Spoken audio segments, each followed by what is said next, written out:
चले आगे, मैं एक बार उस क्वेश्चन को थोड़ा सा बता देता हूँ, ठीक है। जिससे नहीं हुआ वो एक बार देख लेगा, ठीक है। तो हमारा क्वेश्चन क्या था,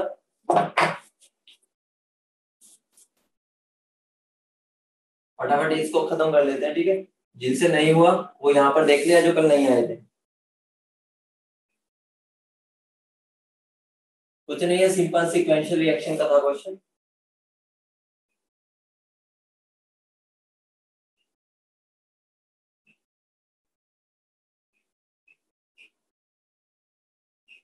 यही क्वेश्चन था,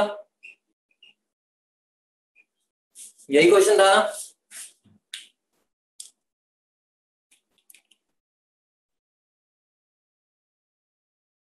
ठीक है, तो सबसे पहले मैंने क्वेश्चन में क्या पूछा था कि कितना अमोनिया हमें चाहिए होगा, कितना HNO3 बनाना था, 1134, ठीक है। 1134 ग्राम मुझे HNO3 बनाने के लिए कितना अमोनिया चाहिए होगा, पहला मेरा क्वेश्चन ये था, ठीक है। तो सबसे पहले हम इससे क्या निकाल लेंगे, इसके नंबर ऑफ मोल्स।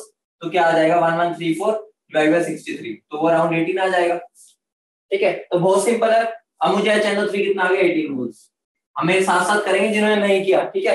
तो देखो मुझे पता है ये कितना चाहिए, ठीक है। तो क्या करूंगा, मैं यहाँ से उल्टा चलते हुए इसकी तरफ जाऊंगा, ठीक है। तो देखो कॉमन क्या क्या है, यहाँ पर मुझे NO2 चाहिए क्योंकि वो यहाँ यूज हो रहा है, ठीक है। NO2 से यहाँ मुझे NO चाहिए तो मैं इसका निकाल लूंगा, ठीक है। सबका निकाल सकता है लेकिन इनकी रिक्वायरमेंट ही नहीं है, ठीक है, उसकी जरूरत ही नहीं पड़ेगी, ठीक है। तो देखो 2 मोल से मेरा 3 मोल बनता है, ठीक है। तो 18 से कितना बनेगा, अगर मैंने शॉर्टकट बताया था, इसकी स्टोइकियोमेट्री डिवाइडेड बाय इसकी स्टोइकियोमेट्री इनटू 18। अब ये मेरा हमें शॉर्टकट में करना है, ठीक है। मतलब क्या हो गया, एक दोबारा से लिख देता हूँ, 2 मोल से मेरा 3 मोल बन रहा है, तो एक से कितना बनेगा, 3/2, 18 से कितना बनेगा, 3/2 इंटू 18। समझ रहे हो, तो मैंने यहाँ पर यही चीज लिखी है, मैंने शॉर्टकट भी बताया था, 3 इसकी स्टोइकियोमेट्री डिवाइडेड बाय उसकी स्टोइकियोमेट्री इंटू 18, तो ये क्या बन जाएगा, 27 मोल्स। अभी 27 मोल्स ये बन गए, ठीक है। तो देखो 2 से 2 बन रहा है, तो 27 से कितना बनेगा, 2/2 इंटू 27 हो जाएगा, तो ये क्या बन जाएगा मेरा 27 ही। उसके बाद अभी NO है वो यहाँ पर यूज हो जाएगा, ठीक है। अब स्टोइकियोमेट्री देखो, 4 से मेरा 4 बन रहा है, तो 27 से कितना बनेगा, 4/4 इंटू 27, तो आंसर मेरा क्या आ गया, 27 मोल आ गया, ठीक है। तो मेरा यहाँ पर क्या बन जाएगा, आंसर पहले है 27 मोल। ये मैंने तुम्हें कल बता ही दिया था, इसको कन्वर्ट कर लेना मास में, उसको मल्टीप्लाई कर देना किससे, NH3 के वेट से, तो कितना होता है 70, ठीक है। तो उससे मल्टीप्लाई कर देना, आंसर आ जाएगा, ठीक है। कितनों का सही है, कर लिया था सबने, बता दो, बता दो कर लिया था सबने, सही है, सोनो।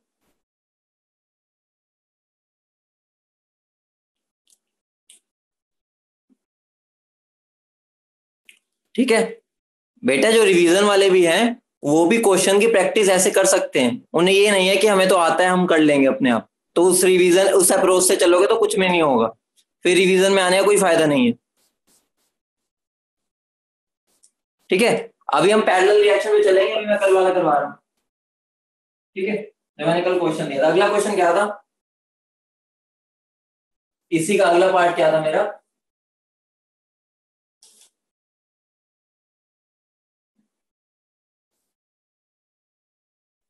1.7 ग्राम अमोनिया से, मेरा क्या अगला क्वेश्चन, 1.7 ग्राम अमोनिया से कितना HNO3 बनेगा, ठीक है, इतने अमोनिया से। तो पहले इससे मोल्स निकाल लो, तो क्या आ जाएगा 1.7/70, ठीक है। तो क्या आ जाएगा 0.1, तो बस कुछ भी नहीं करना, 0.1 से NO कितना बनेगा 0.1, और मैं सीधा कर रहा हूँ, देखो 4 से 4, तो 0.1 से 0.1, अब ये 0.1 यहाँ यूज हो जाएगा, ठीक है। 2 से 2 बन रहा है, तो 0.1 से कितना बनेगा 0.1, अब यहाँ आ जाओ, ये मेरा 0.1 हो गया, तो 3 से अगर 2 बन रहा है तो 0.1 से कितना बनेगा 2 डिवाइडेड बाय 3, इसकी स्टोइकियोमेट्री डिवाइड बाय इसकी स्टोइकियोमेट्री इनटू 0.1, तो मेरा क्या बन जाएगा 2/30 मोल्स। अब मुझे क्या करना है, बस उसको उसके मोलर मास से मल्टीप्लाई कर दो, तुम्हारा आंसर आ जाएगा, ठीक है। कर लिया था ये भी, कर लिया था, यही आया था, ठीक है। बस मोल मास से मल्टीप्लाई कर देना 63 से, ठीक है, आंसर आ जाएगा तुम्हारा। ठीक है, अब हम आगे बढ़ते हैं। कल मैंने तुम्हें क्या पैरेलल रिएक्शन के बारे में बताया था। कुछ बच्चे आज पूछ रहे हैं कि जो कल नहीं आ पाए थे, तो मैं उनको एक बार छोटे से उसमें ब्रीफ में बता देता हूँ। ठीक है, ये तुमने पढ़ रखा है जब तुमने लॉस किए थे। ठीक है, कुछ रिएक्शन ऐसी होती है जिसमें मेरा क्या होता है, मेरे दो रिएक्टेंट है वो मेरे एक से ज्यादा प्रोडक्ट बनाते हैं। ठीक है, तो वो मेरी क्या होती है, पैरेलल रिएक्शन। मतलब क्या हो गया, जैसे कि अगर मैं बोलूं C+O है, ठीक है, ये मेरा CO भी बनाता है और CO2 भी बनाता है। ठीक है, जैसे S+O2 है, ठीक है, ये मेरा SO2 भी बनाता है, SO3 भी बनाता है। तो यहाँ पर क्या हो रहा है, मेरी रिएक्टेंट एक है लेकिन मेरी दो पैरेलल रिएक्शंस चल रही है, तो उसी को हम क्या बोलते हैं, पैरेलल रिएक्शंस। ठीक है, जैसे एक और एग्जांपल ले लो, Na+O2 है, वो मेरा Na2O भी बनाता है और Na2O2 भी बनाता है। ठीक है, तो ये सारी क्या पैरेलल रिएक्शन है, तुमने लॉ में पढ़ा था। ठीक है, मल्टीपल प्रोपोर्शन में, उसमें भी यही होता है कि मेरा क्या हो रहा है, दो रिएक्टेंट एक से ज्यादा प्रोडक्ट बनाते हैं। ठीक है, तो ये उसी के ऊपर बेस्ड मान सकते हो। ठीक है, तो मेरा क्या होगा, ये मेरी पैरेलल रिएक्शन है और मैंने तुम्हें बताया था ये वर्क कैसे करती है, वो मैंने दोबारा एक बार बता देता हूँ। देखो, अगर मेरा C+O2 है, ठीक है, तो मेरा क्या बनेगा CO, और अगर मेरा C+O2 है तो मेरा क्या बनेगा CO। मतलब इसमें मेरा कार्बन और ऑक्सीजन 1:2 रेशियो में कंबाइन करता है, इसमें 1:1 रेशियो में। ये मैं कल तुम्हें बता चुका हूँ, इसलिए मैं थोड़ा स्पीड में बता रहा हूँ। ठीक है, रिवाइज करा रहा हूँ बस, पर हमने अच्छे से कर लिया। ठीक है, अगर कार्बन और ऑक्सीजन इतनी रेशियो में कंबाइन करते हैं, इतनी मोलर रेशियो में, तो ये बनाते हैं, और 1:1 में करते हैं तो ये बनाते हैं।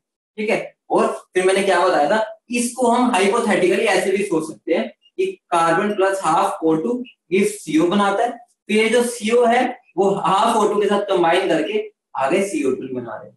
ठीक है, तो हम इसको हाइपोथेटिकली ऐसे भी मान सकते हैं। ठीक है, कि पहले वो CO बना रहा है फिर वो आगे CO2 बना रहा है। ठीक है, ये हाइपोथेटिकल हम मानते हैं ऐसे। ठीक है, अब एक और बात मैंने कल बताई थी कि हम इसको सोल्व कैसे भी कर सकते हैं और इस तरीके से भी कर सकते हैं। ठीक है, लेकिन हम इस तरीके से करेंगे क्योंकि ये वाला मेथड थोड़ा स्टूडेंट्स को मुश्किल लगता है। जितनी बार मैंने ये करवाया तो बच्चे इसको यूज ही नहीं करते, कंफ्यूज हो जाते हैं, तो इसलिए मैं ये वाले मेथड में नहीं जाऊंगा। ठीक है, इससे थोड़ा सा लंबा पड़ता है, लेंथी भी पड़ता है, थोड़ा सा कंसेप्ट भी नहीं आ जाता। इसके अंदर वही सिंपल कंसेप्ट है जो अब तक हम चलते हुए आ रहे हैं। ठीक है, स्टोइकियोमेट्री और लिमिटिंग रीजन लगा के इस अप्रोच से हम आसानी से क्वेश्चन कर सकते हैं। इससे थोड़ी दिक्कत आती है तो मैं इसको छेड़ूंगा नहीं, ऐसे तुम्हारे कंफ्यूजन वाली बात हो जाएगी, तुमने यूज भी नहीं करना है। ठीक है, तो हम इस कंसेप्ट के थ्रू क्वेश्चंस को करेंगे, पैरेलल रिएक्शन। ठीक है, रिवीजन करवा बता दिया मैंने। अब तुम्हारा बेस बन गया। अब मैं तुम्हें क्वेश्चंस कराता हूँ जहां से तुम्हें समझ आएगा। इतना समझ आ गया ना जो नहीं भी आए है। ठीक है, मैंने एक बार ब्रीफ में फटाफट बता दिया। ठीक है, तो क्वेश्चन लिखो। क्वेश्चन है calculate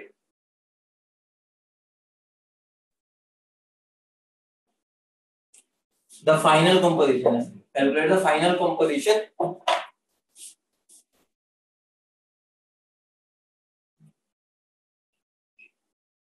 of the product mixture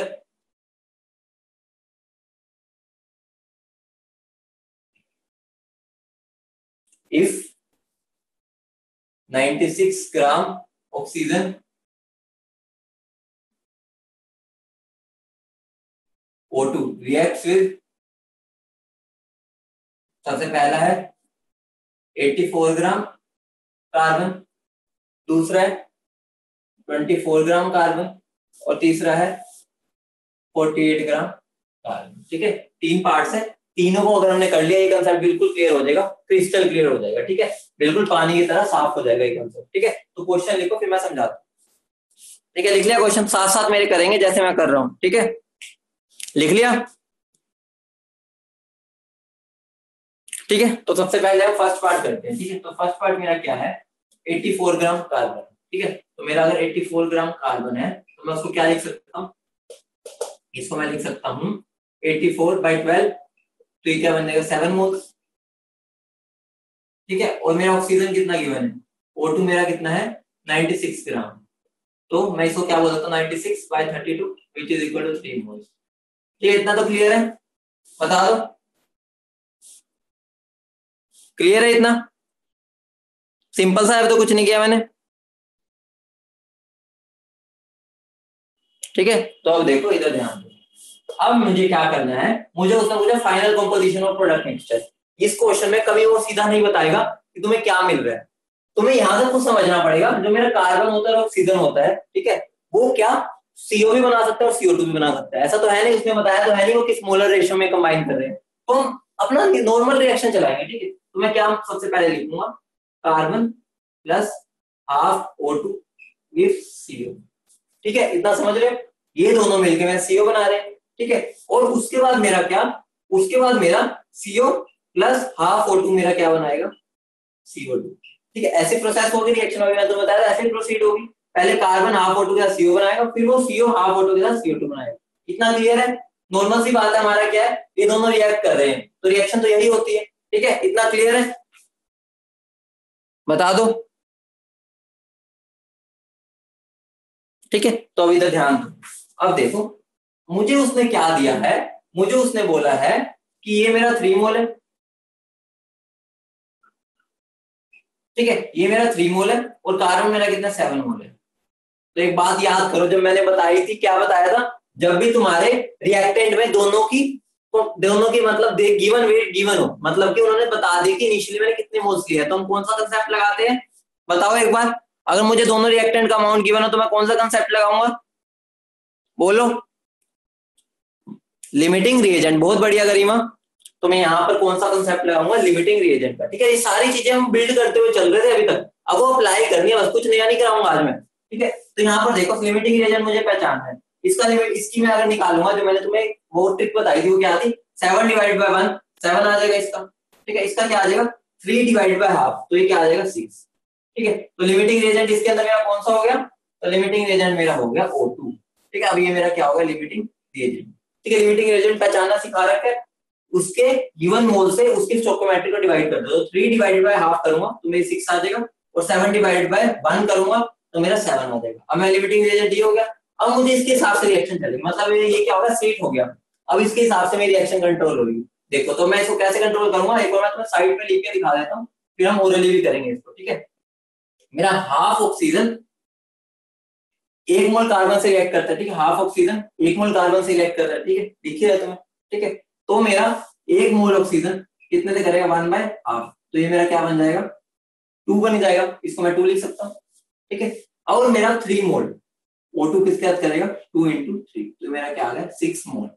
तो मतलब क्या हो गया, ये तो मेरा खत्म हो जाएगा। ठीक है, ये मेरा खत्म हो जाएगा, और 7 में से मेरा 6 रिएक्ट कर जाएगा। ठीक है, तो ये मेरा कितना बच जाएगा, 1 मोल बचेगा। ठीक है, दिख रहा है ना, 7 था मेरे पास, उसमें से 6 रिएक्ट किया, बचा मेरे पास कितना, 1 मोल। और ये कितना बनेगा, देखो हाफ से मेरा क्या बन रहा था, 1। ठीक है, देखो तो मेरा हाफ से कितना बन रहा था, 1 मोल। ठीक है, तो 1 से कितना बनेगा, 1/1/2, और अब मेरा 3 से कितना बनेगा, 6 बनेगा। ठीक है, यही वाली चीज होगी, तो ये मेरा कितना बन गया, 6। ठीक है, ये मेरा 6 मोल हो गया, और ये मेरा 1 मोल बच गया। ठीक है, अब देखो, अब तुम्हें CO तो मिल गई 6 मोल। ठीक है, CO मेरी क्या होगी, 6 मोल, लेकिन अब मेरे पास ऑक्सीजन तो बचा ही नहीं है, ऑक्सीजन तो सब खत्म हो गया, खा गया पूरा, कार्बन बिल्कुल खाली कर गया। तो मेरा क्या हो जाएगा, आगे ये फर्दर रिएक्ट ही नहीं करेगा। तो मेरा आंसर क्या हो जाएगा, मेरी फाइनल कंपोजिशन क्या हो जाएगी, फाइनल प्रोडक्ट मेरा क्या बचेगा, 6 मोल CO बचेगा प्लस 1 मोल कार्बन बचेगा। समझ रहे हो, क्योंकि देखो कार्बन मेरा कितना बच गया, 1 मोल, और CO मेरी कितनी बनी, 6 मोल। तो मेरा आंसर क्या हो जाएगा, फाइनल प्रोडक्ट ये हो जाएगा। समझ गए, बहुत आराम से समझाया मैंने, बिल्कुल हमने बस जो नॉर्मली अभी तक पढ़ा है उसी को यूज किया है।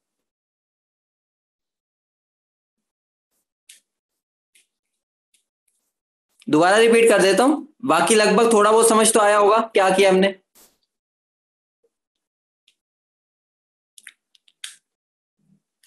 ठीक है, देखो दोबारा रिपीट करता हूं, इसमें मुझे क्या करना है, सिंपली मुझे क्या करना है, देखो मेरा क्या, कार्बन हाफ O2 के साथ मिलकर CO बनाएगा। ठीक है, फिर आगे मेरा CO हाफ O2 के साथ मिलकर CO2 बनाएगा, क्योंकि हमें पता है कार्बन और ऑक्सीजन CO भी बना सकता है, CO2। यहाँ पे उसने नहीं बताया क्या बने, उसने मेरे से ये पूछा फाइनल कंपोजिशन मेरी क्या है, मतलब कि मेरे प्रोडक्ट में क्या क्या प्रेजेंट है। ठीक है, तो हमें क्या करना है, सिंपली रिएक्शन चलाने हैं। ठीक है, ये तुम्हें गिवन है, ये गिवन है, फिर यहाँ से तुम्हें स्टेप्स बता रहा हूँ, ये गिवन है, ये गिवन है, दोनों में से कौन लिमिटिंग रिएजेंट है वो निकालो। ठीक है, जो लिमिटिंग रिएजेंट है उसके हिसाब से रिएक्शन को चलाओ। ठीक है, रिएक्शन को चलाओगे तो हमारा एक प्रोडक्ट ये बन जाएगा। ठीक है, और अगर इसमें कुछ बचता है, ठीक है, अगर कुछ बचता है तो फिर वो आगे इसके साथ फर्दर रिएक्ट करेगा या नहीं करेगा ये देखेंगे। इसमें देखो, इसमें क्या हुआ था, इसमें मेरा CO बना। ठीक है, CO बन गया, लेकिन मेरे पास ऑक्सीजन नहीं बचा जो उससे फर्दर रिएक्ट करता। समझ रहे हो, अभी मैं तुम्हें अगले एग्जांपल दूंगा और क्लियर होगा। वहां पर क्या होगा, वहां पर मेरा CO भी बच जाएगा, ठीक है, O बच जाएगा तो वो आगे CO के साथ फर्दर रिएक्ट करके CO2 बना देगा। अभी समझाऊंगा, ठीक है, पहले इतना पार्ट अगर समझ आया, फिर दूसरा कर लो, उसके बाद तुम बताना समझ आया या नहीं आया, ठीक है, वहां से तुम्हें क्लियर हो जाएगा कि इसमें और उसमें क्या फर्क है, ठीक है। तुम बिल्कुल मेरे साथ साथ करोगे, जैसे मैं लिखता जाऊंगा वैसे लिखना, ठीक है। दोबारा हम रिएक्शन को, इस रिएक्शन को लिखेंगे, ठीक है, तो मेरा क्या हो जाएगा, C प्लस हाफ O2, मेरे साथ साथ लिखो बिल्कुल, C plus half O2 gives CO2, ठीक है, और दूसरी रिएक्शन क्या हो जाएगी मेरी, CO plus half O2 gives CO2, ठीक है। पहले ये दोनों रिएक्शन लिखो। दूसरे पार्ट में मुझे क्या आ गया, 24 ग्राम कार्बन, ठीक है, तो 24 ग्राम कार्बन है अगर, तो क्या आ जाएगा 24 by value which is equal to 2 mole, और ऑक्सीजन मेरा तो वही है अभी 96 बाय 32, वो तो मेरा कॉमन ही चल रहा है, तो ये हो गया 3 मोल, ठीक है। तो मुझे क्या करना है, सिंपली मुझे क्या गिवन है, ये मेरे पास 2 मोल है, ये मेरे पास 3 मोल है, ठीक है। अब मुझे वही दोनों रिएक्टेंट का अमाउंट गिवन है, तो मुझे क्या लगाना पड़ेगा, लिमिटिंग रिएजेंट ढूंढना पड़ेगा। मैंने तुम्हें हर पॉइंट पर ये बात समझाता रहता हूँ कि यहाँ पर हमें सोचना कैसे है। अगर मुझे एक ही गिवन होता रिएक्टेंट तो मुझे स्टोइकियोमेट्री से चला देना था, तो मुझे दोनों गिवन है, तो मुझे पहले लिमिटिंग रिएजेंट पहचानना पड़ेगा, ठीक है। तो अब देखो यहाँ पर मेरा 1 मोल आधे मोल से रिएक्ट, पहले तो निकालो लिमिटिंग रिएजेंट बोलेंगे, लिमिटिंग रिएजेंट इसके अंदर कौन आएगा तुम बताओ पहले, ठीक है, फिर मैं बताता हूँ लिमिटिंग रिएजेंट कौन आएगा।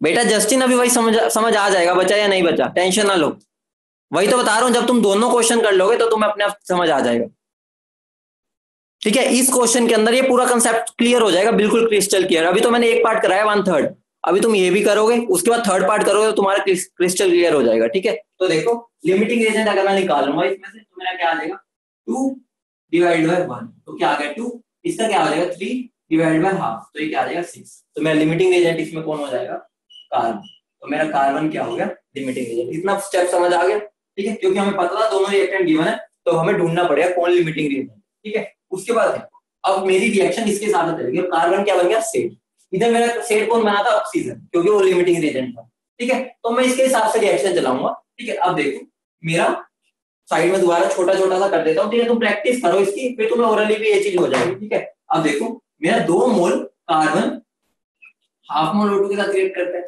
ठीक है, तो मेरा 1 मोल कार्बन कितने से करेगा 1/2 इंटू 2 हो जाएगा, ठीक है, 1/2 के नीचे 2 आ जाएगा, ठीक है। उसके बाद क्या, अब मेरा कितना मोल कार्बन गिवन, सॉरी यहाँ पर इस चीज को ठीक कर लो, यहाँ पर मेरा 1 mole carbon half mole oxygen के साथ रिएक्ट करता है, ठीक है, तो मेरा 2 मोल कितने के साथ करेगा, ठीक है, 1 मोल मेरा हाफ O2 के साथ कर रहा है, ठीक है, 1 मोल हाफ O2 के साथ, तो 2 मोल कितने के साथ करेगा 1/2 इंटू 2, 1 मोल ऑक्सीजन के साथ करेगा, सीधी सी बात है, वैसे अगर एक आधे के साथ कर रहा है तो 2 तो एक के साथ ही करेंगे, ठीक है। तो मेरा क्या हो जाएगा, ये तो मेरा कार्बन तो खत्म हो जाएगा, ठीक है, क्योंकि ये लिमिटिंग रिएजेंट है। अब उसमें से मेरा 1 मोल ऑक्सीजन यूज हो रहा है, ठीक है, क्योंकि तुम्हें दिख गया मेरा 2 मोल कार्बन 1 मोल ऑक्सीजन का रिएक्ट कर रहा है, तो मेरा ये 3 में से 1 मोल खत्म हो गया, ठीक है, तो मेरा कितना बच गया 2 मोल कार्बन ऑक्सीजन बच गया, ठीक है। और ये कितना बना होगा देखो, दो यहाँ पर मेरा 1 से 1 बनता है, तो 2 से कितना बना होगा 2, तो ये क्या बन गया 2, समझ रहे हो। मैंने बस रिएक्शन को चलाया है स्टोइकियोमेट्री के हिसाब से, पहले मैंने इसके साथ स्टोइकियोमेट्री देखी, फिर मैंने निकाल लिया कितना बचा, कितना यूज हुआ, ठीक है, 1 मोल यूज हुआ, बचा कितना इतना। अब ये देखो कि 1 मोल से 1 मोल बनता है, ठीक है, तो 2 मोल से कितना बनेगा 2 मोल बनेगा, ठीक है, क्योंकि ये तो खत्म हो चुका है, तो ये क्या बन गया मेरा 2 मोल, ठीक है, इतनी बात समझ आ गई। अब मेरे प्रोडक्ट में क्या 2 मोल CO है, ठीक है, और 2 मोल ही O2 है, ठीक है, क्योंकि तो बच गया, अभी आगे यूज हो जाएगा, यहाँ पर CO भी मेरा बच गया, वो आगे यूज हो जाएगा, ठीक है। यहाँ पर क्या हुआ था मेरा, यहाँ पर ये चीज नहीं हुई, यहाँ पर मेरा O2 खत्म हो गया था, और मुझे पता है CO कार्बन के साथ तो दोबारा रिएक्ट करेगा नहीं, क्योंकि यही बचा था मेरा, समझ रहे हो ना, इतनी बात समझ रहे हो, बता दो, ठीक है, बहुत आराम से करा रहा हूं, एक बार इसको वो करनी पड़ेगी, ठीक है, एक और क्वेश्चन कराऊंगा और क्लियर होगा, ठीक है। अब देखो, अब तुम्हें यहाँ पर क्या चलाना पड़ेगा, देखो दोनों रिएक्टेंट गिवन है, तो दिमाग से लगाओ क्या हो गया, क्या लगेगा, क्या लगेगा, लिमिटिंग रिएक्टेंट, क्यों, क्योंकि दोनों रिएक्टेंट गिवन है, ठीक है। तो मेरा क्या होगा 2 मोल 2 मोल, अब मैं इसमें से क्या लिमिटिंग रिएजेंट पहचान, तो लिमिटिंग रिएजेंट मेरा कौन हो जाएगा बताना, लिमिटिंग रिएजेंट बताओ कौन होगा इसमें मेरा, लिमिटिंग रिएजेंट बताओ कौन होगा, CO होगा, ठीक है। तो मेरा क्या हो गया, ये मेरा क्या हो गया लिमिटिंग रिएजेंट। तो ये तो मेरा पूरा खत्म हो जाएगा, जो लिमिटिंग रिएजेंट है वो तो खत्म ही हो जाएगा, तो उसके बारे में तो सोचना ही नहीं। अब देखो कि लिमिटिंग रिएजेंट के हिसाब से बाकियों के रिएक्शन चला दो, ठीक है। मेरा 1 मोल CO आधे मोल O2 के साथ रिएक्ट कर रहा था, ठीक है। तो मेरा 2 मोल कितने के साथ करेगा, 1/2 × 2, 1 मोल के साथ, ठीक है। मतलब क्या हो गया, इस 2 मोल में से मेरा 1 मोल खत्म हो जाएगा क्योंकि वो तो रिएक्ट कर गया, तो ये किसके इक्वल हो जाएगा, 1 मोल। मतलब मेरा 1 मोल ऑक्सीजन बच गया, ठीक है। और ये कितना बना होगा, देखो 1 मोल से मेरा 1 मोल बन रहा था, ठीक है। तो 2 मोल से कितना बनेगा, ये 2 मोल, ठीक है। तो यहाँ पे मेरा 2 मोल बन गया। तो मेरा प्रोडक्ट क्या बन गया, टोटल प्रोडक्ट, सॉरी, ठीक है। तो मेरा प्रोडक्ट क्या बन गया, अगर मैं फाइनल कंपोजिशन पूछूं, फाइनल प्रोडक्ट पूछूं, तो मेरा क्या बन जाएगा, इसमें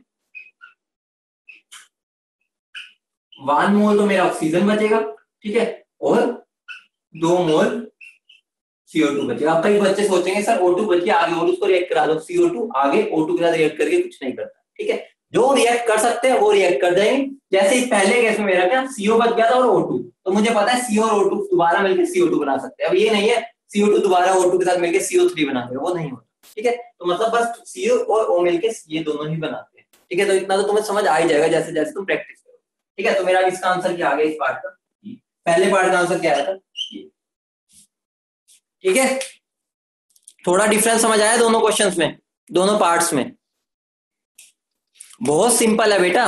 बस इसमें क्या है, यहां पर बताए, मैं तभी तो डेली बोलता हूं प्रैक्टिस करो। तुम अगर अभी तक प्रैक्टिस नहीं करते हुए लिमिटिंग रिएजेंट की, स्टोइकियोमेट्री की, तो तुम ये चीज नहीं कर पाओगे। क्यों, क्योंकि यहां पर तुम्हारे हाथ तेज चलने चाहिए। अगर तुम अभी लिमिटिंग रिएजेंट में ही फंसे हुए हो, तो इसका मतलब है यहां पर तुम्हें दिक्कत होगी ही होगी। अगर तुम प्रैक्टिस नहीं करे, जो प्रैक्टिस कर रहे हो उसको यहाँ पर मजे से अपना रिएक्शन चलाने में बहुत मजे आएंगे, ठीक है। तो अब इसका थर्ड पार्ट कराता हूं, वहां से और चीजें क्लियर होंगी, ठीक है। मान्य, हमने सबट्रैक्ट क्यों किया है बेटा, हमने सबट्रैक्ट इसलिए किया है क्योंकि देखो, सबट्रैक्ट का मतलब क्या है कि मेरे 2 मोल ये तो मेरे खत्म हो गए, तो 2 मोल ने कितने के साथ रिएक्ट किया, 1 मोल के साथ। मतलब कि अब मेरे रिएक्टेंट में कितना बचा, 1 मोल बचा ना। ये 2 मोल थे मेरे पास, उसमें से 1 मोल तो मेरा यूज हो गया, तो बचा कितना, 1 मोल। बस हम यहाँ पर ये चीज दिखा रहा हूँ कि मेरा 1 मोल बच गया, ठीक है। यहाँ पर मैं डायरेक्ट 1 मोल लिख देता, तो मतलब यहाँ पर हम वो चीज लिखते हैं जो बची पड़ी होती है, ठीक है। बाकी तो यूज हो गई, वो तो खत्म हो गई, वो तो इसमें कन्वर्ट हो चुकी है। अब जैसे इस केस में था, मैंने यहाँ पर माइनस इसलिए किया था क्योंकि 6 मोल तो मेरा यूज हो रहा था, मतलब जो मेरा 7 मोल बचा था। अब अगर मैं तुम्हें बोलूं कि तुम्हें क्या पनीर बनाना है, ठीक है, पनीर बोल लो, या पनीर नहीं, तुम क्या बोल लो, क्या बना रहे हो तुम, पनीर बनाना है, ठीक है। चलो पनीर का मेरे माइंड में पनीर आ रहा है बस, ठीक है। तो 10 पीस है तुम्हारे पास पनीर के, ठीक है। उसको तुम्हें अब आलू पनीर बनाना है, ठीक है, और तुम्हें उसमें से 8 पीस इसमें डालने हैं। तो अब तुम्हारे बाद में पनीर के पीसेस कितने बचेंगे, 10 माइनस 8, तो कितने बचे, 2। यहाँ पर भी हमने वही किया कि ऑक्सीजन के साथ 6 मोल तो रिएक्ट हो गए, बाकी कितने बचे, 7 में से 6 माइनस कर दिया तो आगे 1। समझ गए, अब ठीक है मान्य, ठीक है। अब हम थर्ड पार्ट करते हैं। थर्ड पार्ट तुम खुद ट्राई करो एक बार, ठीक है। मैं तुम्हारे साथ साथ करता हूं, लेकिन मेरे मतलब मेरी बिल्कुल स्पीड मैच करते हुए चलना, ठीक है। थर्ड पार्ट में स्टार्ट तो करो, रिएक्शन लिखो, कितना कितना है ये लिखो, फिर हम इकट्ठे चलेंगे, ठीक है। अब हम बिल्कुल साथ साथ चलेंगे, क्योंकि अब तुम्हें भी मेरे जितना आ गया, ठीक है। जितना मुझे आता है उतना तुम्हें भी आता, ठीक है। तो मेरा थर्ड पार्ट क्या, 48 ग्राम कार्बन, ठीक है। तो मैं इसको बहुत ही और वो करूंगा इलेबोरेट, ठीक है, ताकि अब इस पार्ट तक जिसको भी हल्का बहुत भी क्लियर नहीं है वो भी हो जाए, ठीक है। और दूसरी रिएक्शन में यहाँ लिख दी, ठीक है। इसीलिए मैं जान के खुला खुला लिख रहा हूँ, ताकि मैं सब कुछ यहाँ पर एक बार अच्छे से एक्सप्लेन दोबारा कर दूं, ठीक है। इसी के नीचे आएगी जैसे पीछे कर रहे थे, ठीक है। ये मैंने यहाँ इसलिए लिख दी ताकि तुम्हें समझ आ जाए, मैं बिल्कुल इलेबोरेट करते हुए चलूंगा, ठीक है। मेरे पास कार्बन कितना है, 48 ग्राम, तो ये कितना बन गया, 48/12, तो कितना हो गया, 4 मोल, ठीक है। और ऑक्सीजन कितना मेरे पास, ऑक्सीजन तो अभी भी 3 मोल है, ठीक है। ये मेरे पास 4 मोल, ये मेरे पास 3 मोल, तो यहाँ लिखो ये मेरा हो गया 4 मोल, ठीक है। ये मेरा हो गया 3 मोल। इतनी बात समझ आ गई, बताओ। और मुझे लिमिटिंग रिएजेंट बता दो, इसमें से कौन होगा लिमिटिंग, लिमिटिंग रिएजेंट बताओ कौन होगा। सब बताएंगे, सबका आंसर आना चाहिए, सब इंटरेक्ट करना सीखो, सब आंसर देंगे अब फटाफट।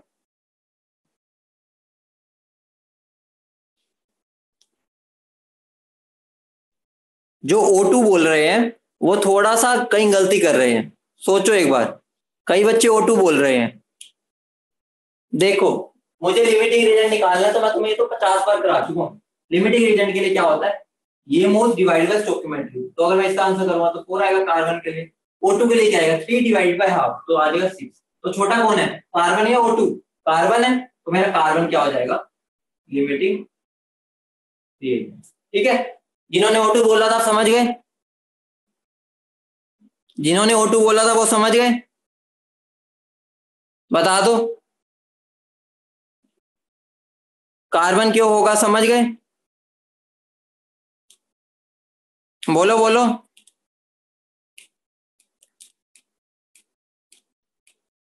बेटा ये छोटी छोटी गलती तुम्हारा क्वेश्चन गलत कर दी है। तुमने पहला स्टेप भी गलत कर दिया तो गलत ही हो गया, आगे तुम जितना मर्जी करते रहो। तो यहाँ पहले स्टेप पे पूरा अपनी एक्यूरेसी रखो।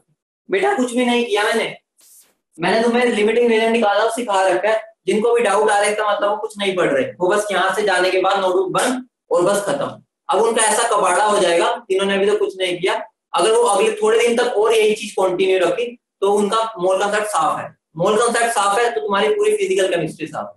अभी भी टाइम है, अभी भी तुम्हारे पास टाइम है।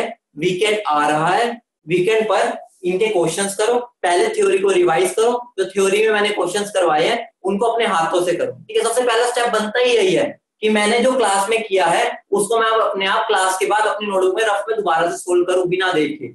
जिसने वो चीज कर ली उससे कोई भी टीपीपी का क्वेश्चन नहीं छूटेगा।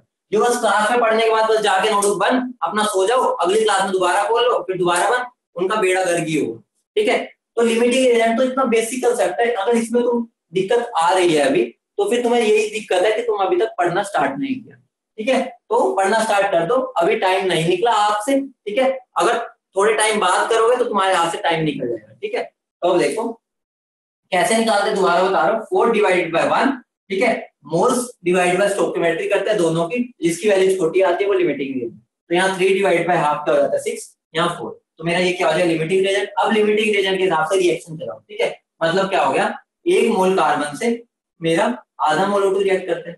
ठीक है, स्टोइकियोमेट्री के साथ, तो मेरा 4 मोल के साथ कितना करेगा, 1/2 इंटू 4, तो क्या आ गया मेरा 2 मोल हो गया। ठीक है, इसको साइड में करना है, मैं तुम्हारे लिए कर रहा हूँ। ठीक है, बाकी इसको ओरली भी कर सकते हैं। ठीक है, सिंपली करना था, 1 से हाफ 4 है। ठीक है, तो 4 से कितना होगा, वो सिंपली हो गया। ठीक है, इसकी क्या हो जाता है फिर, इसकी स्टोइकियोमेट्री डिवाइड बाय इसकी इनटू ये तो मैंने तुम्हें बता ही रखा है। ठीक है, तो मेरा क्या आ गया 2 मोल। यहाँ पर मैं इसलिए बार बार लिख के दिखा रहा हूँ क्योंकि यहाँ पर 2-3 कंसेप्ट इकट्ठे हो गए, तो जिन बच्चों को दिक्कत हो रही है उनकी दिक्कत ना हो। ठीक है, मतलब क्या हो गया, मेरे पास 4 का 4 मोल तो ये मेरा खत्म हो जाएगा कार्बन। ठीक है, तो मैं इसको रब कर रहा हूँ।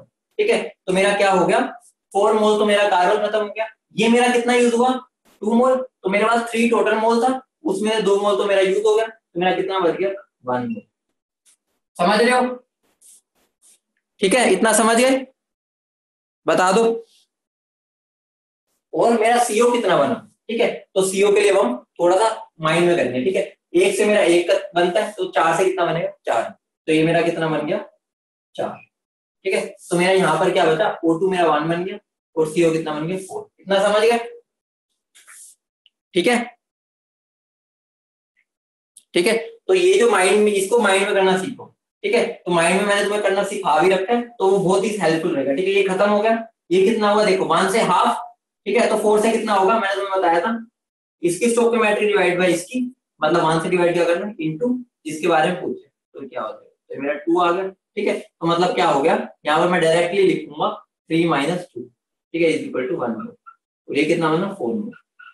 ठीक है, वो मैंने बीच वाला पार्ट रफ कर दिया क्योंकि वो ओरली करना होता है या रफ में करो। ठीक है, ये हो, ठीक है। अब देखो, अब मेरे यहाँ CO भी है और O2 भी है।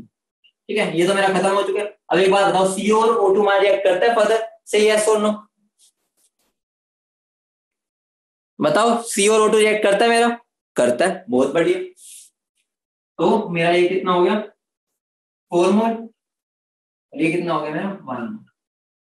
ठीक है, अब मुझे बताओ इन दोनों में लिमिटिंग रिएजेंट कौन होगा, बताओ लिमिटिंग रिएजेंट कौन होगा इन दोनों में, सब बताएंगे, अब किसी का गलत नहीं होना चाहिए, फ्रीक्वेंट रहो, सब बताओ।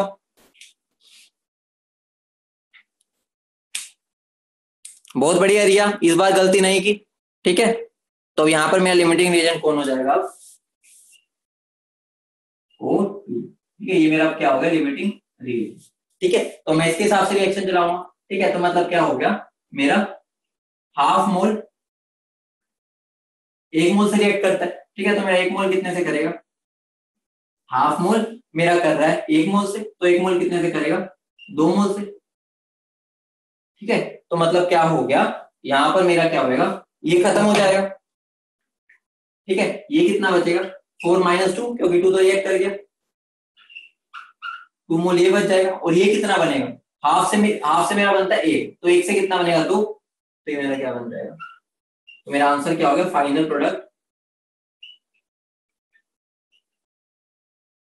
2 मोल CO प्लस 2 मोल CO2। तो एक बात बताओ, यहाँ पर मैंने अपने मन से कुछ सोचा कि मेरा क्या बन रहा है, मैंने बस रिएक्शन चलाई। पहले में हमारा क्या मिला? खाली CO बना, याद करो पहले पार्ट में। दूसरे में खाली CO2 बना, तीसरे में CO प्लस CO2 बना। मैंने कुछ नहीं सोचा, ये मैंने जो रिएक्शन चलाई है वो अपने आप ही मुझे उसने प्रोडक्ट दिया है। मैंने अपना दिमाग कुछ नहीं लगाया कि भाई क्या बनना चाहिए, क्या सोचूं। मैंने सिंपल रिएक्शन चलाई थी, अपने आप मुझे देखो तीनों में अलग अलग प्रोडक्ट मिले। देख रहे हो अमाउंट से कितना फर्क पड़ा। तो हमें ये इतना डीप नहीं, हमें बस कंसेप्ट को अपना रखना है, वो अपने आप मुझे आंसर देगा। आंसर तक अपने आप वो तुम्हें पहुंचाएगा।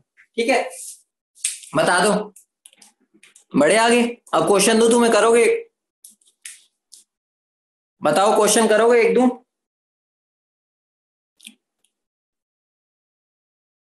चलो क्वेश्चन देता हूं। बिल्कुल यही कंसेप्ट लगाना है, कुछ नया नहीं करना। तुम्हें नहीं सोचना क्या बन रहा है, तुम्हें बस रिएक्शन चलानी है, वो अपने आप तुम्हें प्रोडक्ट देगा। क्वेश्चन क्या है? 254 gram of iodine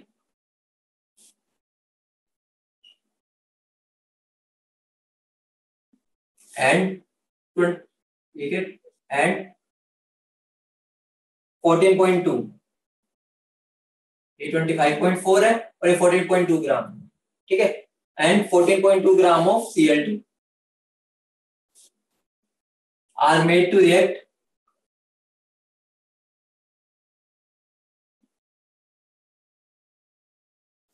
completely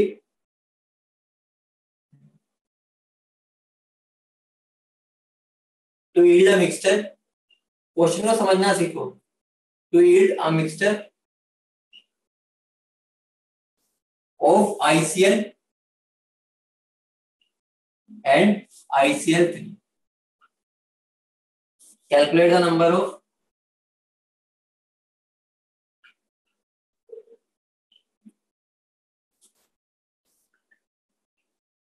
moles of ICl and ICl3 form। मैं ऑप्शन दे रहा हूं। ठीक है, ऑप्शंस क्या है? 0.1 मोल, 0.1 मोल। ठीक है, दूसरा ऑप्शन क्या है? 0.1 मोल और 0.2 मोल। ठीक है, तीसरा ऑप्शन क्या है? 0.5 मोल, 0.5 मोल, इसको मान लेंगे। ठीक है, और चौथा ऑप्शन क्या है? 0.2 मोल और 0.2। तुम्हारे पास 4 ऑप्शन है। ठीक है, तो तुम्हें बताना है कि मेरा कौन सा प्रोडक्ट बनेगा। ठीक है, आंसर कौन सा है इसमें से। ठीक है, तो कैसे प्रोसीड करोगे?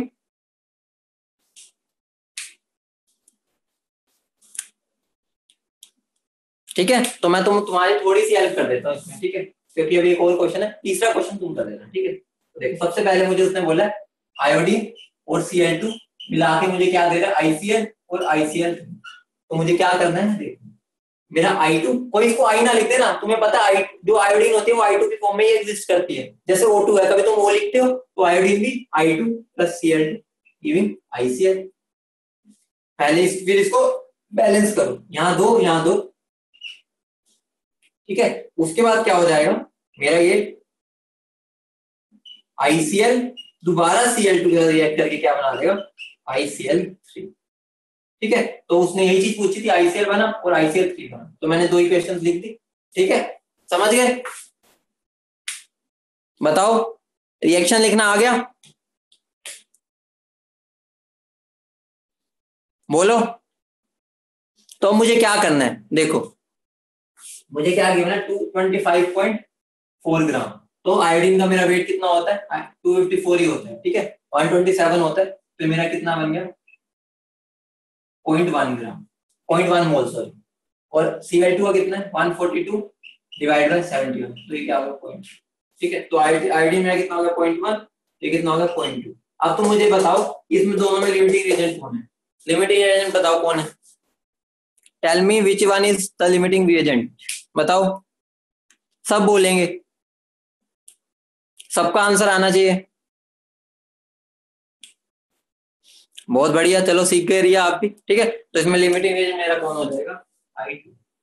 अब मेरी रिएक्शन इसके हिसाब से चलेगी। ठीक है, अब मेरा 1 मोल से अगर ये 1 मोल रिएक्ट कर रहा है, ठीक है, तो 0.1 से कितना करेगा 0.1 करेगा, तो ओरली भी कर सकते हैं। ठीक है, तो मेरा क्या हो जाएगा, ये तो खत्म हो जाएगा, ये कितना बचेगा 0.2 में से 0.1 यूज हो गया, तो ये कितना बच गया 0.1। ठीक है, अब ICL मेरा कितना बना 1 से 2 बन रहा है। ठीक है, तो 0.1 से कितना बनेगा 0.2, तो ये मेरा कितना बना 0. अब बताओ अब आगे रिएक्शन होगी नहीं होगी, बताओ अब आगे रिएक्शन होगी या नहीं होगी, बोलो। फर्दर रिएक्ट करेगा नहीं करेगा,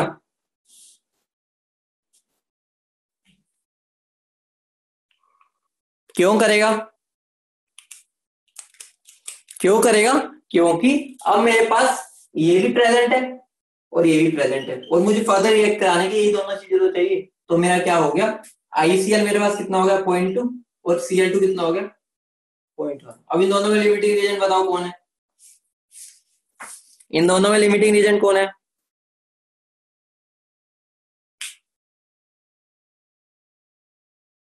ठीक है, तो लिमिटिंग एजेंट मेरा कौन सा हो गया इसमें Cl2।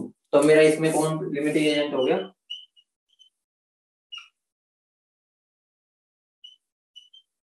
ठीक है, अब ये मेरा लिमिटिंग एजेंट। अब इसके हिसाब से मेरी रिएक्शन चलेगी, ये कितने के साथ रिएक्ट करेगा, एक से कर रहा है तो 0.1 कितने से करेगा 0.1 से, तो ये तो मेरा खत्म हो जाएगा। ठीक है, ये मेरा नील मतलब होता है खत्म, ये कितना बचेगा 0.2 में से मेरा 0.1 खत्म हो जाएगा, तो बन कितना गया 0.1 बचा। ठीक है, और ये 0.1 से 1 मोल से 1 मोल बनता है, तो 0.1 से कितना बना होगा ये 0.1, तो ये लेना 0.1, तो मेरा फाइनल प्रोडक्ट क्या बन गया 0.1, तो आंसर इज। ठीक है, कि देखो यही दोनों चीजें तो बची है, इतना हमारा ICL बचा और इतना हमारा ICl3 बचा, और यही मेरा आंसर होगा फर्स्ट। ठीक है, बता दो समझ आ गया,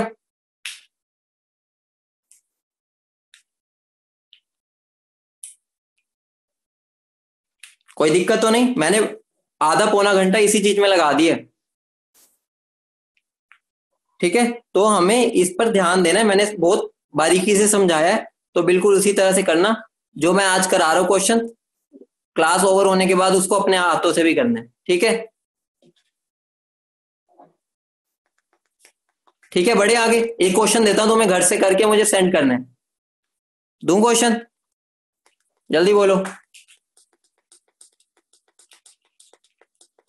ठीक है, तो क्वेश्चन लिखो, बोल रहा हूं मैं तब तक लिखो, Na रिएक्ट विद O2, लिखो sodium react with O2, Na मतलब sodium, Na react with O2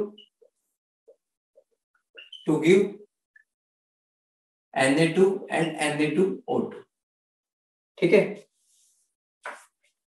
calculate the molar composition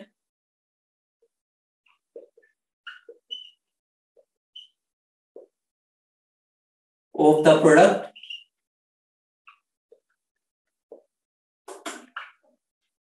when 4.6 kg, ध्यान रखना kg में दे रहा हूं, Na reacts with 1792 liters of O2 at 1 atm and 273 Kelvin। ठीक है, तो आंसर दे देता तुम्हें, आंसर क्या होगा मेरा 40 मोल मेरा कितना क्या बचेगा Na2। ठीक है, और मेरा 60 मोल क्या होगा Na2O2। ठीक है, तो ये तुम्हारा आंसर है, इसको खुद सोल्व करना है। ठीक है, इस बात का ध्यान रखना, पहले इसको मोल्स में कन्वर्ट करोगे, इसको मोल्स में कैसे कन्वर्ट करोगे, तुम्हें यहाँ पर गिवन है 180 और 273, तो मतलब क्या हो गया तुम्हें डिवाइड बाय 22.4 कर देना। ठीक है, क्योंकि ये हमारी पुराने वाली एसटीपी कंडीशन है। ठीक है, तो ये मेरा क्या बन जाएगा 2 डिवाइड बाय 22.4, और वहां से फिर इन दोनों को सोल्व कर लेना जैसे हम करते हुए आ रहे हैं। रिएक्शन क्या बनेगी Na plus half O2 gives Na2O। ठीक है, तो यहाँ पे अब इसको बैलेंस अभी पूरी नहीं हुई है, सोडियम यहाँ 1 है, यहाँ 2 है, ऑक्सीजन यहाँ 1 है, यहाँ 1 है, अब सोल्व हो गया। ठीक है, फिर ये Na2O प्लस हाफ O2 से मिलकर क्या बनाएगा, मैं तुम्हें रिएक्शन भी दे दिए। ठीक है, अब इसको सोल्व कर लेना, आंसर भी दे दिया। अब तो कुछ तो तुम कर ही लोगे। ठीक है, बढ़े आगे, बता दो।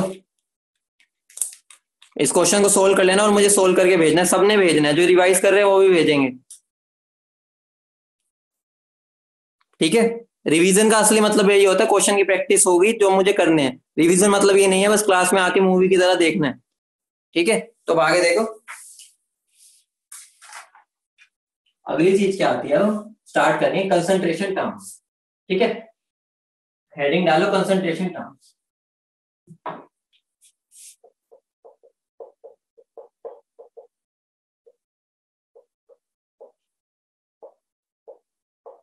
ठीक है, बस आज ओवरव्यू दूंगा क्या होता है। ठीक है, स्टार्ट तो अगली क्लास में होगी, आज बस ओवरव्यू। ठीक है, तो मेरी कंसंट्रेशन टर्म्स पढ़ने से पहले सबसे पहले हमें समझना है सॉल्यूशन क्या होता है। वो मैंने तुम्हें पहली क्लास में सबसे बताया हुआ था, होमोजेनियस मिक्सचर। ठीक है, वो दोबारा नहीं बताऊंगा, तुम्हें पता है क्या होता है सॉल्यूशन। सॉल्यूशन क्या होता है, एक होमोजेनियस मिक्सचर होता है। ठीक है, इसके अंदर मतलब क्या, कॉम्पोजिशन ओवरऑल अराउंड सेम रहती है। ठीक है, पहली क्लास में तुम्हें मैंने बता रखा है। मेन चीज पर हमें क्या पता करना है, तुमने 9 में पढ़ रखा है, सॉल्यूशन में क्या होता है, सोल्यूट होता है और एक सोलवेंट होता है, सबको पता है। सॉल्यूशन के दो कंपोनेंट्स होते हैं, एक सोल्यूट और एक सोलवेंट। ठीक है, सबको पता है ना, ये सबको पता है, से यस और नो। ठीक है, सॉल्यूशन मेरा क्या होता है ये भी सबको पता है ना, दोबारा तो नहीं बताना, फर्स्ट क्लास में मैं बता चुका हूँ, जो पहली क्लास हुई थी, तो उसमें डिटेल में नहीं जाऊंगा, मैं बता चुका हूँ बेटा। 40 पिछले का आंसर 40 मोल्स Na2O था और 60 मोल्स Na2O2 था। ठीक है, अब इस आगे बढ़ो, तुम अब क्वेश्चन पे बैठ गए हो, हम आगे निकल गए, तुम क्वेश्चन सोल्व कर रहे हो, तो इस पर ध्यान दो अभी। ठीक है, तो मेरा सॉल्यूशन सबको पता है, एक बार यस बता दो, अगर नहीं पता तो ये भी बता देना नहीं पता, ताकि मैं बता दूं हल्का सा। पता है ना सॉल्यूशन क्या होता है, होमोजेनियस मिक्सचर होता है। ठीक है, इसमें एक सोल्यूट होता है, एक सोलवेंट होता है, पता है, सबको पता है। ठीक है, तो देखो, उसके दो कंपोनेंट होते हैं, एक सोल्यूट एक सोलवेंट। और हमने बचपन में पढ़ा होता है, 9th क्लास में हमने क्या पढ़ते हैं, जो लेसिन अमाउंट होता है, और ये क्या होता है मेरा मोरिन अमाउंट, मतलब इसका मोरिन अमाउंट बोल सकते हैं। ठीक है, मतलब हमने 9th क्लास में ये पढ़ा होता है, जो ज्यादा होगा वो सोलवेंट, जो कम होगा वो सोल्यूट। ठीक है, सिंपल सी बात है। तो मान लो मैंने क्या लिया, 5 ग्राम शुगर ली। ठीक है, उसको मैंने 100 ग्राम वाटर में, तो मुझे बता दो इसमें मेरा सोल्यूट कौन सा होगा, सोलवेंट कौन सा होगा, बताओ। सोल्यूट कौन होगा, सोलवेंट कौन होगा, बताओ। शुगर क्या होगा, चलो ये बताओ, शुगर क्या, सोल्यूट सोलवेंट। ठीक है, और वाटर क्या है, वाटर क्या है।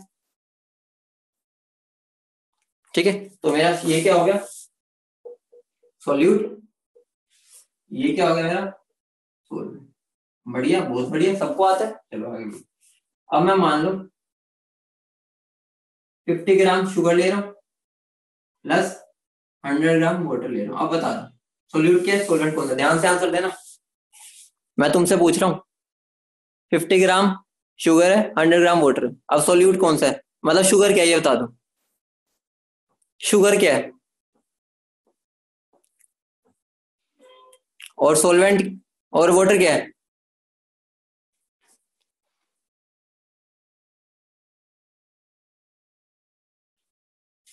ठीक है, बहुत बढ़िया, ये मेरा क्या हो गया, सोल्यूट हो गया, सबको आता है भाई, बहुत इंटेलिजेंट। ठीक है, ये क्या हो गया, सोलवेंट हो गया। अब मैंने क्या किया, 100 ग्राम शुगर ले ली और 50 ग्राम वाटर ले लिया। अब बताओ मेरा शुगर क्या है, शुगर क्या है मेरा, शुगर बता दो, शुगर क्या है मेरा, बोलो। कंफ्यूज हो गए, अब आंसर नहीं आ रहे। ठीक है, तो ये मेरा क्या बन गया,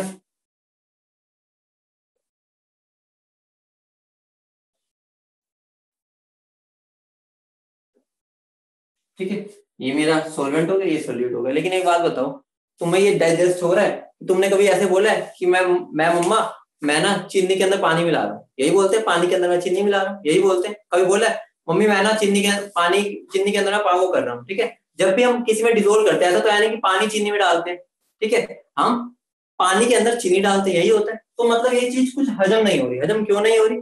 क्योंकि हम हमेशा क्या पानी के अंदर ही चीनी को डालते हैं, यही होता है हमारा नॉर्मली। तो वो क्या रहा है, ये जो हमने बचपन में पढ़ा है, ये बचपन में हमने जो पढ़ा है वो आधा अधूरा है। आधा अधूरा मतलब क्या है, इसकी एक कंडीशन होती है। वो कंडीशन क्या होती है, ये चीज हम तब अप्लाई करते हैं, ये चीज हम तब अप्लाई करते हैं जब मेरा सोल्यूट, सोलवेंट और सॉल्यूशन तीनों की जो मेरी फिजिकल स्टेट होती है, फिजिकल स्टेट जो होती है वो मेरी क्या होती है, सेम होती है। मतलब मेरी इन तीनों की जब फिजिकल स्टेट सेम होती है तो मैं उसको, तब मैं ये चीज लगा सकता हूँ। मतलब इस ये कंसेप्ट लगाने की हमारी ये कंडीशन होती है, ठीक है। हम 9th-10th में हमने ये चीज नहीं ध्यान देते क्योंकि अभी हम बच्चे होते हैं तो सीख रहे होते हैं, ठीक है। यहाँ पर कंडीशन क्या होती है कि इन तीनों की फिजिकल स्टेट सेम होनी चाहिए। इसमें एक बात बताओ, यहाँ पर मेरा पानी लिक्विड है, शुगर सॉलिड है, यहाँ पर मेरा क्या होगा, दोनों की स्टेट्स डिफरेंट हो गई, तो हम यहाँ पर ये चीज नहीं लगा सकते। अब बात आती है कि हम ये चीज फिर हमें कैसे पता चलेगा कि सोल्यूट कौन सा, सोलवेंट कौन सा, या अपनी मर्जी से कुछ भी बना दें।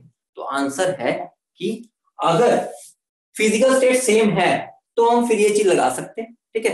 लेकिन अगर फिजिकल स्टेट डिफरेंट है तो हमारा कंसेप्ट क्या होता है, हमारा कंसेप्ट ये होता है, तो यहाँ पर कांटा मार लेना, कभी तुम बोलोगे सर ने तो ये लिखवाया था, ठीक है, तो ये चीज गलत है।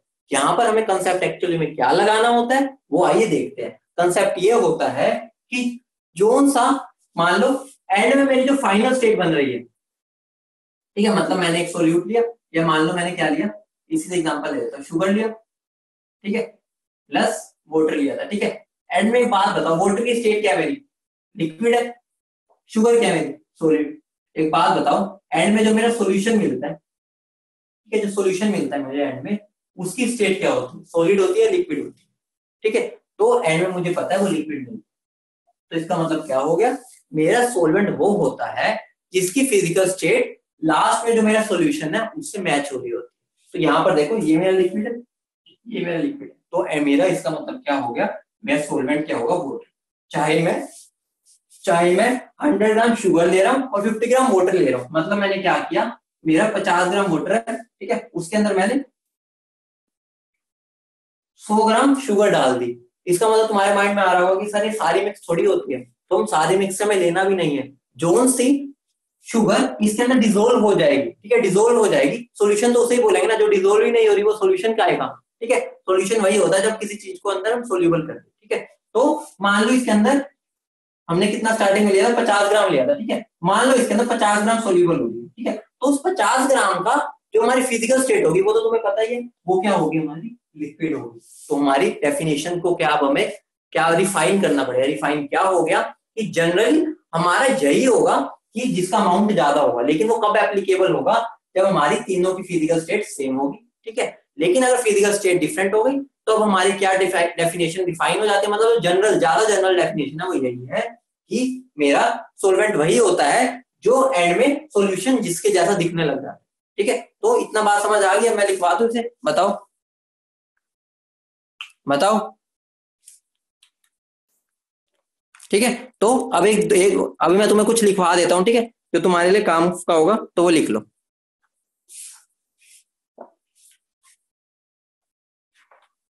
ये जिसने नोट कर लिया बहुत बढ़िया, ठीक है, करना भी चाहिए। मैं तो हमेशा ही करता था जब मैं पढ़ता था, क्योंकि बोर्ड वाली चीजें नोटबुक्स में नहीं मिलेंगी, ठीक है। जो मैं लिखवाऊंगा वो तो बुक से मिल जाएगा क्योंकि वो तो बुक से ही आता है, ठीक है। बाकी जो मैं समझाया वो बुक्स में नहीं होता, तो ये लिख लो।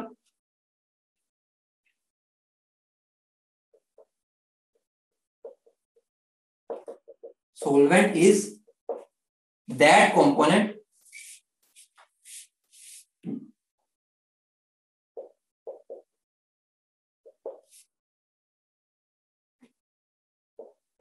that is generally की बात कर रहा हूं, present in larger amount and has the same physical state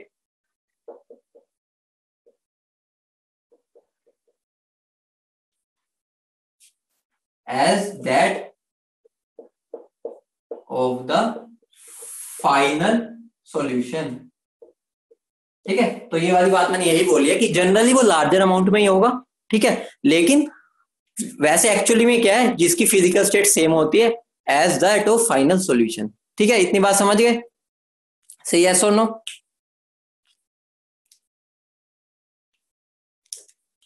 बता दो एक बार फटाफट। ठीक है, तो मैं अगर तुम्हें बोलूं कि मैंने क्या लिया 50 ग्राम या 5 ग्राम मैंने क्या लिया इथेनॉल। ठीक है, इथेनॉल इन 100 ग्राम वाटर। अब एक बात बताओ, ये भी मेरा लिक्विड होता है, ये भी लिक्विड होता है। ठीक है, तो दोनों लिक्विड है। ठीक है, तो अब मैं फंस गया कि भाई फाइनल स्टेट भी लिक्विड, ये भी लिक्विड, ये भी लिक्विड। तो मैं क्या देख लूंगा, मैं देख लूंगा कि मेरा ज्यादा कौन सा है। ठीक है, क्योंकि दोनों की स्टेट सेम हो गई। ठीक है, जब स्टेट सेम हो जाती है तो हम क्या देख लेते हैं, ज्यादा कौन सा।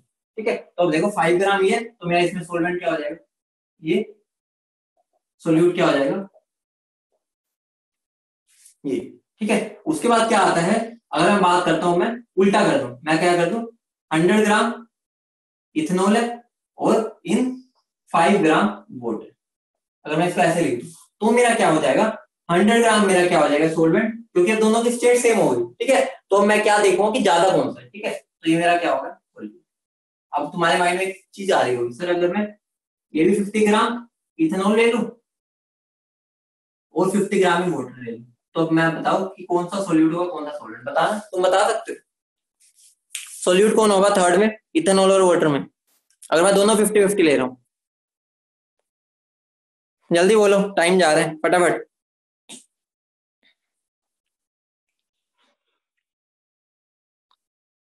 तो आंसर है, इसका आंसर है कि कोई भी हम बोल सकते हैं। मतलब क्या होगा, चाहे तुम इसको सोल्वेंट मान लो चाहे इसको, क्योंकि तो हमने मानना है, हमारी मर्जी है, क्योंकि दोनों जब बराबर ही है तो मेरे लिए चाहे मैं इथेनॉल को सोल्वेंट बोल दूं चाहे मैं वाटर को सोल्वेंट बोल दूं, तो कोई दिक्कत नहीं है, तुम किसी को भी सोल्वेंट बोल सकते हो। ठीक है, तो दोनों को, तुम दोनों में से एक को सोल्वेंट बोल दो एक को सोल्यूट, कोई दिक्कत नहीं है अगर बराबर है। ठीक है, उसके बाद एक और चीज आती है कि कंसंट्रेशन टर्म्स को हम देखो दो तरीके में डिफाइन करते हैं। ठीक है, कंसंट्रेशन जो टर्म्स होती है उनको दो कैटेगरीज में डिवाइड कर लेते हैं। ठीक है, तो कंसंट्रेशन टर्म्स को मैं दो कैटेगरीज में डिवाइड करता हूं। ठीक है, एक तो हो जाती है वॉल्यूम डिपेंडेंट। ठीक है, और एक क्या हो जाती है मेरी वॉल्यूम इंडिपेंडेंट। मतलब क्या हो गया, इसमें मेरी वॉल्यूम की टर्म ही नहीं आएगी। ठीक है, ये आगे अगली क्लास में पढ़ेंगे, बस अभी मैं ओवरव्यू दे रहा हूं। ठीक है, वॉल्यूम डिपेंडेंट वाली कौन सी होती है, वॉल्यूम डिपेंडेंट वाली ये होती है, इसको टेम्परेचर डिपेंडेंट लिख लो, कोई फर्क नहीं। ठीक है, टेम्परेचर डिपेंडेंट, ये टेम्परेचर इंडिपेंडेंट। ठीक है, टेम्परेचर डिपेंडेंट वाली मेरी कौन सी होती है, एक होती है मोलैरिटी, एक हो गई नॉर्मेलिटी, एक हो गया वॉल्यूम बाय वॉल्यूम परसेंट। ठीक है, एक हो गया मेरा वेट बाय वॉल्यूम परसेंट। ठीक है, और होगी तो हम आगे पढ़ लेंगे। एक होती है टेम्परेचर इंडिपेंडेंट, वो कौन सी होती है मेरी मोलैरिटी। बहुत फर्क है इसमें, ये मोलैरिटी है आर है, यहाँ मोलैरिटी है, यहाँ तोतला हो जा रहा है। ठीक है, मोलैरिटी, ठीक है, मतलब तोतले हो गए। ठीक है, तो मोलैरिटी आ गया। ठीक है, मोल फ्रैक्शन आ गया। ठीक है, और मेरा क्या आ गया मास बाय मास परसेंट आ गया। ठीक है, और क्या आ गया मेरा पार्ट्स पर मिलियन आ गया। ठीक है, तो ये मेरी क्या हो जाती है टेम्परेचर इंडिपेंडेंट, और ये क्या होती है मेरी टेम्परेचर डिपेंडेंट।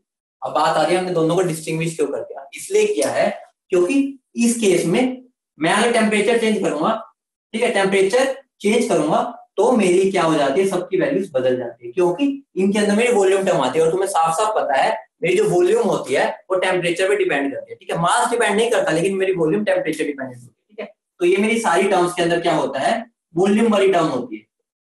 ठीक है, वॉल्यूम वाली टर्म आ गई तो वो मुझे पता है वॉल्यूम हमेशा टेम्परेचर पे डिपेंडेंट होती है, तो ये सारी मेरी क्या हो गई टेम्परेचर डिपेंडेंट, या मैं बोल सकता हूँ वॉल्यूम वाली टर्म है। ठीक है, और ये टेम्परेचर इंडिपेंडेंट में क्या वॉल्यूम की बात ही नहीं होती, अगर मैं टेम्परेचर चेंज भी कर रहा हूँ तो इनकी वैल्यूज वही रहती है, मतलब कि डीट है, इनको जितना मर्जी मान लो टेम्परेचर चेंज कर लो ये नहीं बदलेंगे, क्योंकि इनके अंदर कोई वॉल्यूम की टर्म ही नहीं है, और वॉल्यूम ही है जो टेम्परेचर के आने पे मतलब उसका दिल पिघल जाता है। ठीक है, एक तरह से ऐसे मान सकते हैं। तो इतनी बात समझ गए, बता दो।